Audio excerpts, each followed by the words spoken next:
Welcome to Keeping Up with Data. Keeping Up with Data is the podcast that keeps data enthusiasts up to speed with what is happening in the data world. We bring in the leading minds from the data industry to talk all things career, news, embarrassing stories, failures, and successes. So something really important for us here at Precision Sourcing is mental health. It's something we've been focused on a lot over the last year or so, and we're lucky enough to have partnered with the Black Dog Institute. And we're going to be doing a lot of events with them this year. A lot of our events, money will be going towards them. And they're out there aiming to create a mentally healthier world for everyone. So if you wish to support the cause, please donate via the link in the bio on this podcast, and you'll be seeing a lot more information about Black Dog over the next year. Well, welcome back once again to another episode of Keeping Up with Data with myself, Joel Robinstein. Today, I'm joined by my colleague, James. James, how are you? I'm good, thank you. How are you? I'm also very well, thank you very much. And very excited today. We've got someone that we've known for a little while on the show, Katie Prowd, who runs a business called Cipher. But as always, Katie, I'm not going to introduce you. I'll let you do that yourself. Please tell everyone a little bit about your background and who you are. Hi guys, thanks for having me. My name's Katie Prowd. I'm a director, COO, owner of Cipher Sports Technology Group. We specialize in predictive analytics for sports and sports betting. So I guess we call ourselves a sports tech business, where kind of our data underpins kind of everything that we do, but we also generate a lot of content and create engaging kind of products for customers to engage in betting, but also just sports fans generally, and have a lot of fun doing it. Smashing. Well, I think today's podcast is going to be really fun because it's a little bit different, especially because you're working in an industry that I think a lot of people are going to be very interested in learning about. It's a topic that I'm really interested in, is just generally sports and fantasy sports and statistics. And James, I know you've been getting into sports more so the last couple of years as well, so be able to put your own 2 cents in on that side of things. And we'll go through the usual stuff. I know that we've all got data jokes ready to go, but I really wanted to just kick off today's discussion, if that's all right with you, Katie, with just how does one go from obviously the degree that you did within, I believe, and correct me if I'm wrong, a kind of media and communications background, to starting up your own technology sports statistics company? It's a question I get a lot, as particularly when I'm standing next to my business partner, Daryl, who is our lead data scientist and CTO now. But really our story began when I was an undergrad I was doing a business advertising degree and a media and communications degree. We were actually partnered together for a research project for my degree, and he was doing something on big data. It was like a big data analytics for Big Brother USA. Yeah. At the time, I was like, I love Big Brother. This is right up my alley. And I feel like one thing kind of led to another. We worked really well together on this project, and we are really opposite types of people. And Daryl was doing his PhD. I was kind of really for the pointy end to finish my degree, and I just saw a huge amount of commercial opportunity in the stuff that he was doing that was really important work, obviously, for the academic space, but there was just so much opportunity to kind of like make it into like zingy little, web apps that I could kind of send to my friends and go like, look, we think that this person's going to get kicked out this week because they got like terrible sentiment on Twitter. And I suppose like that's really where things started for me in terms of data, because I was taking that data, we were analyzing it, it was in graphs and numbers and all kinds of things, but I'd just do like a design the only way I knew how to design, also not a designer, but and just something that could be consumable for someone, I suppose, to look at and read and understand and make it like kind of interesting rather than reading, a 3,000 word paper on who you think is going to get kicked out. It's much easier to see it in a visual format. So that's the first thing that we did together. It was called the hypometer. And it was the hyper and under particular, or the particular like people on Big Brother. So that's how I started it. And I mean, a lot of things have happened since then, but essentially we enjoyed working together, and the academic space, while really fun for a time and really helped us to kind of get to where we were, we decided that we wanted to split out of the university, commercialize our ideas, and then eventually landed in sport, finding that we were both really interested in sport. Daryl put himself through his PhD betting on sports, and Nice. I and I grew up in a really sporty kind of family. And it's a really, like, sport is really fun because it's every day, literally of the year. There's like one day in the middle of August, it's called the dog days of summer, where there's like no sport. That's the only day of the entire year. Otherwise, it's really dynamic and it's customer focused. And those were two things that we were really made us excited about going to work, I suppose. And we thought that there was the biggest commercial opportunity in as well. So yeah, that's how we landed in it. That's a great story, is how you got there as well. And starting something so soon out of university as well must have been pretty scary to go, you know what, right, we're going, both feet into this. Oh, it definitely feels like I am not qualified for this.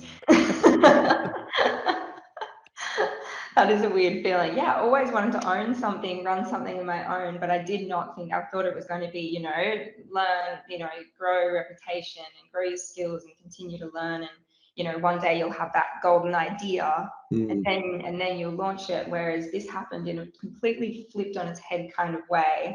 I'm so glad that it did. The story I'm telling you is actually from about 10 years ago. So a lot happens, a lot has happened in that time, but I really, it's an unusual story, and I think one of perseverance, and I actually think that perseverance is probably my key word for it. Yeah, I can imagine it would have been.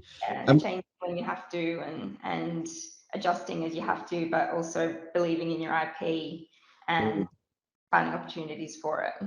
That makes sense. And so what's the business actually doing on a kind of day-to-day basis now? And again, be really interested to hear maybe how it developed from what the first iteration was to what it has become, which, it could be a meandering story, I'm guessing. Yeah, cool. We'll be here till Christmas, but I mean, first question, day to day is no 2 days are the same in here. So we've actually recently gone through the process of merging with a company who are some of my favorite people, but also had a really shared vision, but no business or organizational overlap in terms of personnel.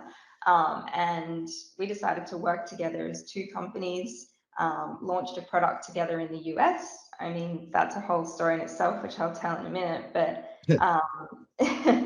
but we're officially a merged entity, and we have so many functions of the business. So we have a technical and data side of the business, which is obviously Hypometer, which has come into this side. It is building models particularly for profitability against betting markets, maintaining those models, managing those models, but also a whole lot of infrastructure and data engineering work that goes on to keep those running. They update constantly. So let's say for the NBA, once we put the predictions up for the week for like the key markets, they'll update every hour, and then closer to the game, we'll start updating those every 15 minutes. So we have our model that pulls in the prediction, the odds that we pull from an odds provider. We combine those things, we show the best price on our platforms, and then our users consume that by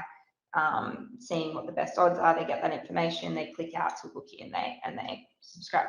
The day-to-day here is very much talking about new products and new ways of doing things. There's a whole lot of innovation going on, and there's a lot of cross-functional kind of teams, because let's say like we just did the Brownlow predictions, right? So our data analyst Greg spent the last couple of months working very hard on refining that model, getting down who he thinks is going to win the Brownlow.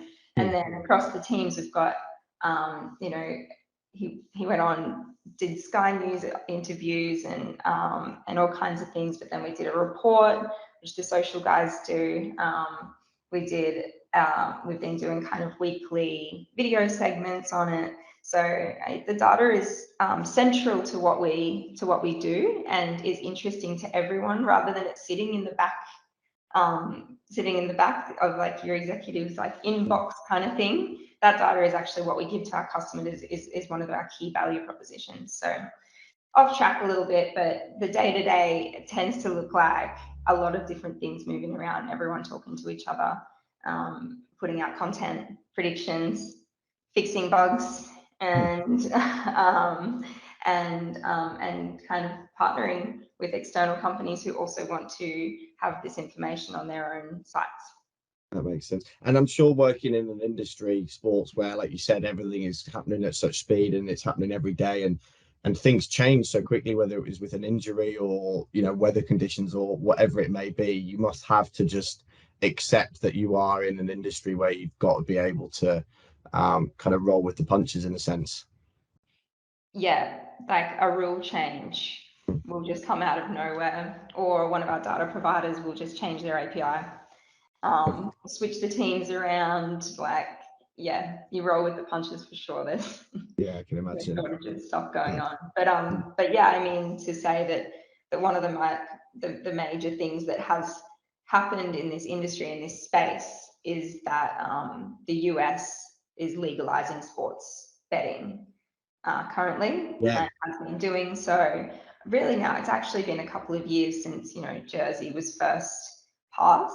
That poses an enormous opportunity for an Australian company that has been in a mature betting market for quite some time, and that has kind of the knowledge base, has seen it all happen before, but now we're seeing kind of a completely new industry break out over there in online sports betting. So it's an opportunity for us that we are just really excited about, and there is no shortage of things that you could do in a day to maximize that opportunity. Yeah, that makes sense. Fantastic. And look, I'm going to bring you in now, James. Sorry to have cut you out there for a good 10 minutes, but we wanted to make sure we got that story out there because it's such an interesting one.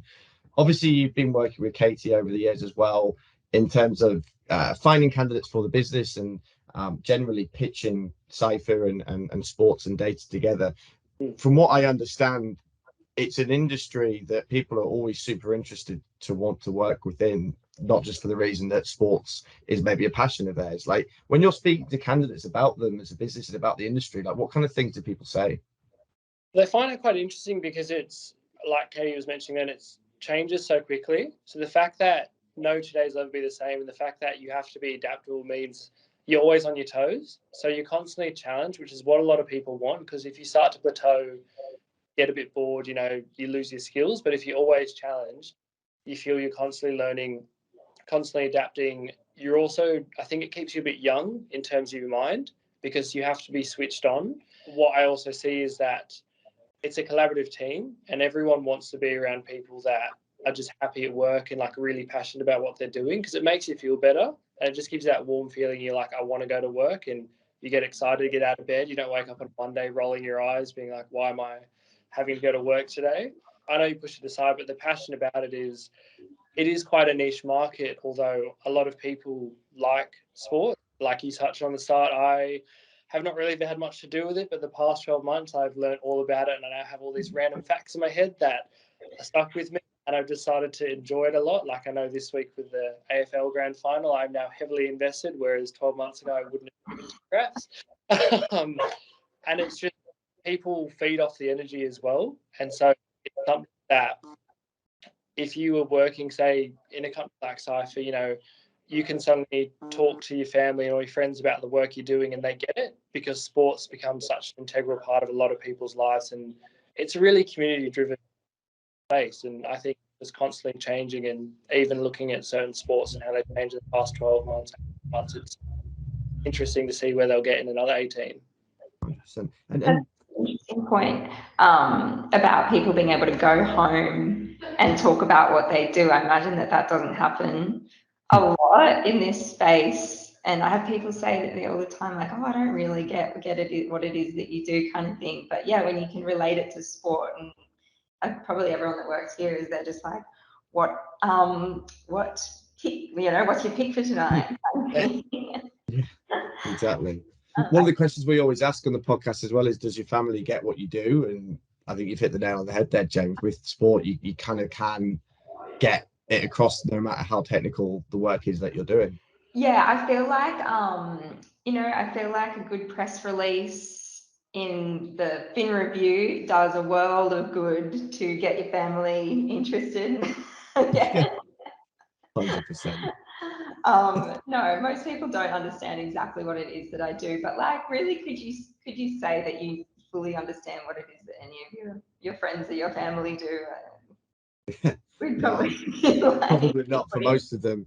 I've had some of my friends trying to explain things to me so many times, and it seems like such a simple concept, but it just doesn't go in for whatever reason. But with what you guys are doing, it is very understandable. And I think obviously because especially in the Australian kind of society, sports betting has been such a big thing for such a long time as well. But one of the things that we find with yourself as well, Casey, and this is, just how it needs to be, but having that love of sport and understanding how sport works is really important for you when you're hiring, because a lot of the business we work with, when they say, well, data is data no matter what, but sport is a bit unique in the sense of, I guess, needing that knowledge of it. Yeah, we have gone back and forth a lot with James and the rest of the team at Precision on this, haven't we? And it continues to be proven and disproven every time. I think we've got what we tend to look for is someone who has at least got a basic understanding and is a bit of a fan. Because I think you're going to have probably a better day at work here if it is kind of your area. I mean, we do have people who aren't sports fans or have never bet on a sport and are here and still thrive and have a great time. But I tend to have looked for people in the past that have got a little bit of background and a little bit of knowledge and a little bit of passion, because I think it makes it exciting to come to work.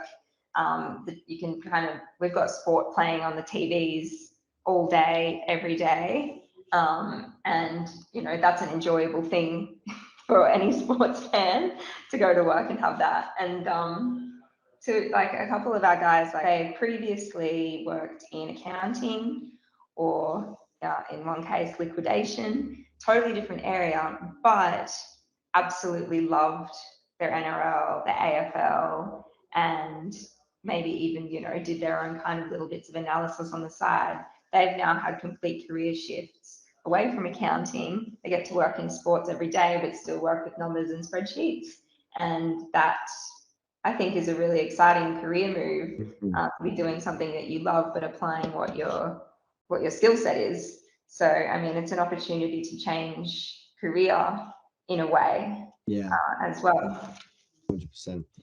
And obviously the sports industry, I mean, it's massive, right? It's global, one of the biggest industries worldwide. How hard was it for you and yourself and Daryl as a small business starting in the corner of the world in Australia to, I guess, make your mark, and why, I guess the question is, why were you successful? Like, what was it about your product and about your business model that stood out? You've got to meet Daryl. He is one of the smartest people you've met in your entire life, and I think he has that impact on people as soon as you meet him. He will pull something out of the bag day in and day out, that really shows that he knows his stuff. And we've been building models now for a long time, but I know that they're always going to be highly competitive against the market. And one thing he does really well, coming from a academic background, is teach.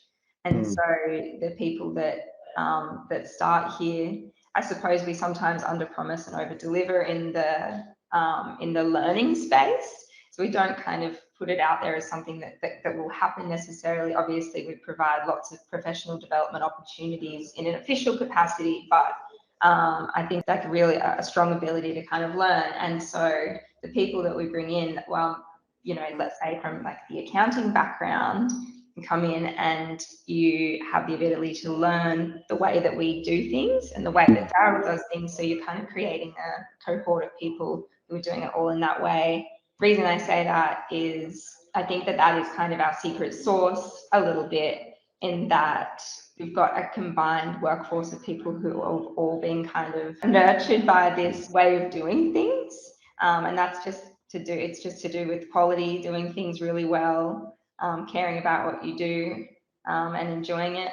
Look, I think our business model right now is proving itself pretty well. Definitely. But we've always got so much to learn, and lots of ways to grow as well.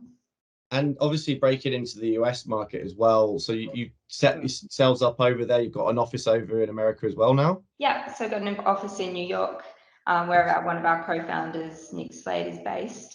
He's doing a great job of that. We've got our affiliate partnerships manager and our digital content editors and our freelance army over there. So quite a big a team of 5 over there at the moment, and then we're 21 in the office here in Melbourne. So definitely on the growth path. And one of the other questions we often ask in this podcast is, and I think it's very pertinent for you, is if you were to go back and tell 21-year-old you at the start of all this, something that would help them, over the next 10 years in their career, like what have you learned over the last 10 years that you would kind of almost go back and tell yourself? Relax. And breathe. I don't know. I think they'd probably be. I'm a little bit of a advocate for mindfulness. After quite a few years of being stressed and having overwhelm from work and the pressure of work, and I think it's important to talk about. Yeah. And I would absolutely hate to know that someone who is working with me in this office is feeling that way. And I wish that I had the tools that I have now to deal with that, and make sure that work is important. Work is really important, and that's great, but also so too is your well-being. So yeah, I think just learning to manage that stress is really, really important. And 21-year-old me wasn't as stressed, but it changed. I can imagine. You know what? It's a conversation that comes up a lot over the last couple of years, especially since the pandemic. And I know, James, it's a conversation that you have with a lot of people these days as well. And it's gone a lot more to the top of the list of people's drivers and requirements in their role is to work in a company that looks after mental health and at the top of the list before anything else. So is that something that you're seeing that's pretty common now from people that you're talking to, James?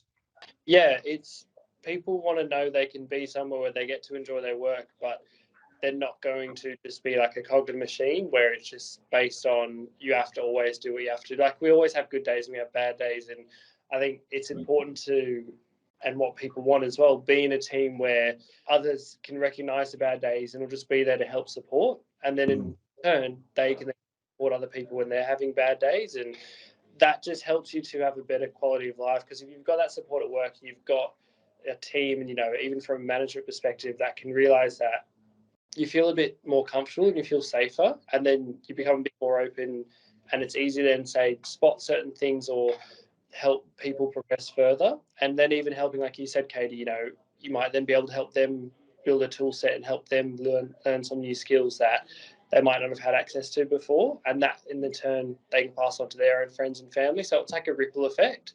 And in general, it's one of those things, like, it's cliche, but if you're happy at work, you'll be happy in life, and it'll be like a good cycle because you'll constantly be happy, and that means you're more productive. That means you get happier because work gets better. So it's a big positive all up. 100%. And do you have any techniques or things that you do as a business, Katie, or that you've implemented to help with that side of, I guess, people's lives?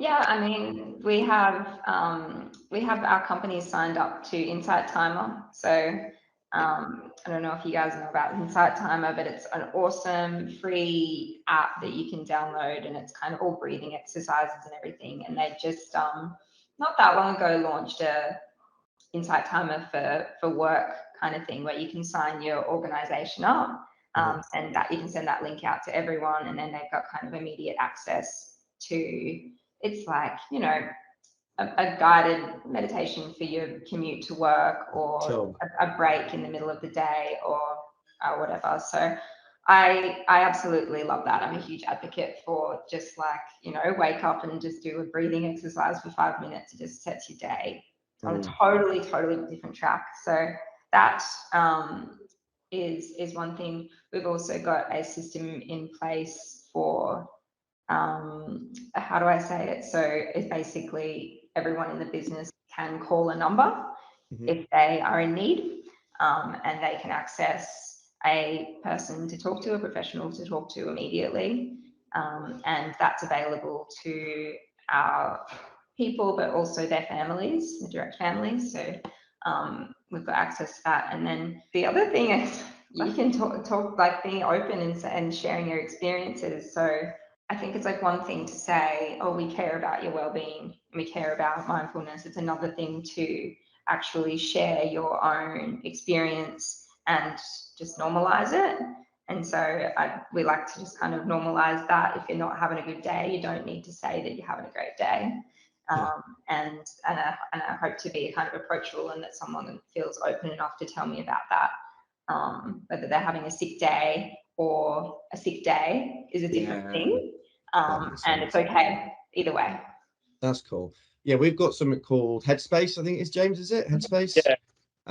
Sounds quite similar to the app that you mentioned there. That's come to us through the Black Dog charity that we partner with. And then we also have, sounds like similar to you, I think they're called Acacia. They're like our EAP group that everyone's got access to, and then friends and family and that can access as well. I think it's really important that you actually have these, I guess, tools in place rather than just talking about it as well, like you said. Now, yeah, obviously talk about it internally and normalizing it, but actually giving people access to these things as well shows that you care, and it's really cool that you guys are doing that as well. So kudos to you for that as well, because I know not everyone actually walks the walk. Right, into one of my favorite parts of the show, because I never have to do the data joke. And I know you've been dreading this, Katie, but everyone who comes on dreads it, don't worry. Also, James will be delivering his data joke, so there'll be secondhand embarrassment all round, so no fear for anyone. As always, we'll give you the choice of whether you'd like to go first or second. I'll go second. Oh, Right. James, you feeling ready? Yeah. Let's just rip the band off. Okay, so why did the Python data scientist get arrested at customs? I don't know, James. Why did they get arrested? She was caught trying to import pandas. Do you know what? I think we had that one 2 weeks ago, James, and you weren't on the podcast as well. But it's a good one. It's a good one. I like that. So that's your standard, Katie, that you've got to live up to. Where I'm heading. This is a joke that I think has a joke within a joke. Okay. Data science is 80% preparing data, 20% complaining about preparing data. I think that is hilarious because Daryl sent it to me, and I find that my team at least, that data science is 80% complaining about preparing data. That's brilliant. Yeah. And to be fair, that's probably what we get the most complaints of, and is the biggest shock for people coming out of university as well. They come out bright-eyed, bushy-tailed, I'm going to like change the world with my model, and then they spend all their time cleaning data and complaining about cleaning data. Do you know what? I think we've had that joke as well before. Obviously, there aren't that many data jokes. I think we're going to have to come up with a new segment where I think we're running out of data jokes, it sounds like. What about just regular jokes? Yeah, we could just do regular jokes. Yeah. Cool. Yeah, why not? Why not? So one of the other fun things that we always like to do as well, I thought I'd chuck this one at you as soon as it always creates a fun bit of conversation. I don't know if you've done this question before with your friends. It's pretty simple. If you were trapped in a zombie apocalypse and you could have 3 people with you, and in this, the assumption is your family is locked in a bunker safe, so you can't say your family. Which 3 people would you want with you in a zombie apocalypse? Brad Pitt. For the obvious reasons that it's Brad Pitt? Brad Pitt, and Brad Pitt. Oh, 3. Young Brad Pitt, middle-aged Brad Pitt, and current Brad Pitt. Yeah. Nice. All 3 young ones. All 3 young Brad Pitt. See, I think Brad Pitt peaked at when he was like 40. I reckon that's peak Brad Pitt for me. I don't know about you, James. I'll let him know. I'll give him a call. Joel, Joel loved you when you were 40. Yeah, but you know, I don't know. Like he was very he was pretty when he was young, but he got that rugged thing going, didn't he? When he hit that kind of that 35, 40. Anyway, that's my opinion on Brad Pitt. So yeah, there you go. I loved him in Meet Joe Black. You see Oh that? yeah. He was Okay. when he was like dead, Yeah. but like haunting. That's again. that's like very clean cut Brad Pitt. Yeah, that's the Yeah. stuff. Yeah, no, that was not quite fair. How about James? Do you have an opinion on Brad Pitt over the years? Not really, to be honest. I'm not a fan. Movies, but I'm just really bad with like actors. If I don't massively care for them, I just see them as all right. Okay. I mean, it's Brad Pitt, James. Come on, we're not talking about some random here. Yeah, who's your actor of choice, James? Actor of choice. It's really bad, but I love Johnny Depp because I love Pirates of the Caribbean, and I just always see him as that character. Like that, I'm not the best with actors. I love contentious choice right now. Yeah. Well, let's get off the Brad Pitt chat because I'm sure we can spend hours on him. Right. One question we love to ask as well is if you weren't doing what you were doing right now, what would your dream job be? Maybe I think I would be a baker. Oh, okay. Is it something that you do as a hobby as well? Yeah, I don't mind making a cake or two. Nice. Would you ever go as far as the Great Australian Bake Off? Great British Bake Off, maybe. So Obviously the British one is superior, obviously. But being in Australia, and my wife works at the BBC in Australia, so maybe I could hook you up with a spot on the show if that's something that you want to do. I'm out of here, guys. Yeah, I'm gone. Yeah, it's all yours, Darryl. I'm off to be a baker. That's a cool job. Yeah. I think baker to me would be one of those jobs though, where it's like when you do it at home, it's cool because then if it's a disaster, no one needs to know. But I can't imagine how stressful it would be being an actual baker. No. I've just started watching that show, The Bear, and Oh God, yeah. have you seen? Yeah, that's a super stressful show. Just stressful cooking, like to the max. To the max. Yeah, maybe not. Maybe something with animals. Yeah, okay, fair enough. Change my answer. Yeah, change your answer. Now we've actually thought about it. Right, back to data. Always like to just meander off a little bit. Back to data. So obviously you are, and I know maybe this is more of a question for Darryl, but I'd love to hear what you think as well. Like, what is the future or what the next few years going to look like? Not just for you, but from what you're seeing from the data industry. Obviously, it's now at the forefront. It's spoken about by all CEOs all over the world. Like, what are you seeing coming in the next few years that you feel that you need to be ready for, in a sense? We're doing a lot of automation work. We're already so heavily automated, but you can never be too much so. And that's really one of the major things that we're doing. We're also still in the process of converting, things that you kind of build really quickly in startup mode to actually putting those proper data processes in and putting them into augmentation software and getting proper processes so that we can have non-data scientists, non-data engineers actually trigger an update or, add in maybe a player projection, that kind of thing. So that's really the direction we're heading, is kind of making everything a little bit more dashboardy.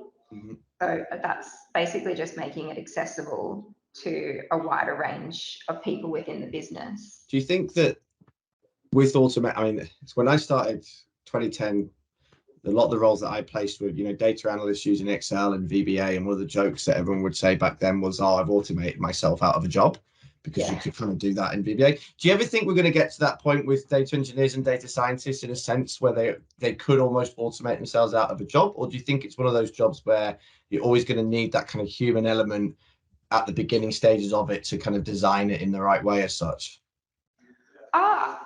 My perspective would be that you always need a human element to it. With sports, you can't really teach a computer everything. Yeah. And that eye and that knowledge is what kind of makes it good. You can automate a hell of a lot though. So I wouldn't rule it out. In another 20, 30, 50 years maybe. But no, I think we're a while away from that. Yeah, I can imagine. And it's a story we hear a lot, James, where a lot of companies thought they could leap towards AI and all this really cool stuff, but it seems to be that automation is the word that for the last year, and I'm guessing for the next few years, people seem to be talking about a lot. It's just like one of those, I guess, buzzwords. So that's what everyone wants to do, and part of it, I think, boils down to it's makes life easier. I know there's someone I know quite well in the market who he's very adamant that the idea of the overarching team is to make ourselves redundant, so we can then move on to the next thing. We want to automate those processes, and I like that way of thinking. Although I just wonder when you get to the top and you make that last sort of role or that last piece of work redundant, like automated, what's next? Yeah. But it's with advancements in technology, right? Even compared to 10 years ago, like you said, Joel. Like Alteryx, like the drag and drop kind of vibes that you've got now, right? Yeah, and I think one thing that's really interesting for me, like I watch like sort of all my cousins' kids, that are around the 8 to 10-year-old mark, and they are whizzes on iPads and computers. And it's going to be interesting to see how this new generation is obviously using computers day in, day out. When they get to uni, like what are they going to be doing and what are they going to be like when they come out of uni? Because I know when I came out of uni, even now I'm still not the best for technology. I know I'm a lot better than my partner, but it's going to be interesting to see what happens over the next few years as more people just be using computers from such a young age. Yeah, it's a very good point. And they'll be the people who drive us forward to the next phase of whatever we're doing, which none of us necessarily know. It's a good point, that. So look, we have to wrap up soon, Katie, but a question that I do want to ask, and it may be nothing, but hopefully not, but we always ask, is there any books that you've read or podcasts or audiobooks that you've listened to that have really helped you and influenced you over the last few years that you want to share with people? I've actually just started my mini MBA in marketing with Mark Ritson. So I'm actually only just a couple of weeks into that, but yeah, so far quite amazing. It's obviously it's not data related in the way that we're talking about today, but I mean, it's extremely customer research focused, and I know that a lot of people that work in data are heavily, you're analyzing customer data quite often, and that's a really interesting area for me. So yeah, I think that's kind of the most useful tool that I've seen lately, and yeah. Good advice. And the final thing, just to give you the opportunity, I mean, obviously this is going to go out to quite a few people within the data industry in Australia. I guess you're almost your chance to pitch a little bit. Why would someone, if they did want to come work for you, they've been really interested in this podcast, what's so cool about working with you specifically, and then also working within Cipher as a business? Well, working with me is fabulous, obviously. Obviously, yeah, of course. Enough said. Working with Cipher, I mean, I guess I'll say 3 reasons. The day-to-day and the team. So I think it's a pretty fun place to work.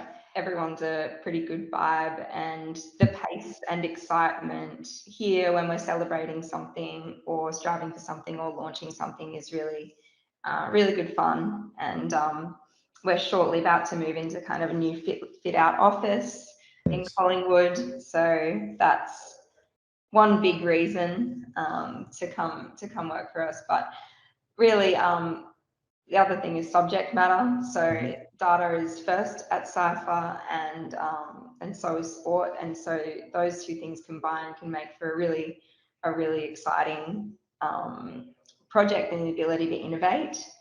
And that's what we kind of like to do here, is innovate and pioneer a little bit what we're in the space, and look at our competitors and beat the butt off them.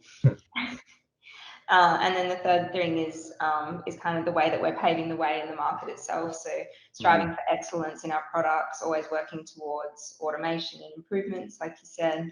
And this kind of puts us ahead of the pack, gives us a serious competitive edge in like what is a new market, and the ability to kind of work across international teams and in the US space as well. So those are probably the big three things. I could probably talk all day about it. I absolutely love the people that I'm surrounded with and working with. And I really do pinch myself at the end of the day at how many cool things I've just discussed and made decisions on in one day, knowing that those things are going to go out to customers and make a difference in a way. Nice. And to be fair, absolutely everyone we've ever, I guess, placed within your business is the same thing, that they love working there, and the pace is cool. And like you said, I think one of the big things is that what you work on that day can be implemented almost that day as well, in a sense. So you get to see the fruits of your labor, which I think in a lot of bigger companies and a lot of data-driven companies, you don't necessarily get to do that. So that's very true. Anything you want to add, James, before we finish up, mate? No, I just think it's like, thank you so much for coming. It's really good to learn the story as well. I never knew that, so it was great to hear like how it's all come. 100%, and congratulations as well is a sense in order, because to do what you did at such a young age and where you've got the business to now is amazing and really inspiring for so many people. So I know it's going to really resonate with a lot of the people that do listen to this show. So thank you very much for coming on, Kate. It's been an absolute pleasure. Oh, that's lovely words, both of you. I appreciate that, and I've appreciated working with you both over the last couple of years. And we've had some great candidates, and yeah, always look forward to chatting. Smashing. Well, thank you very much, and thank you everyone for listening.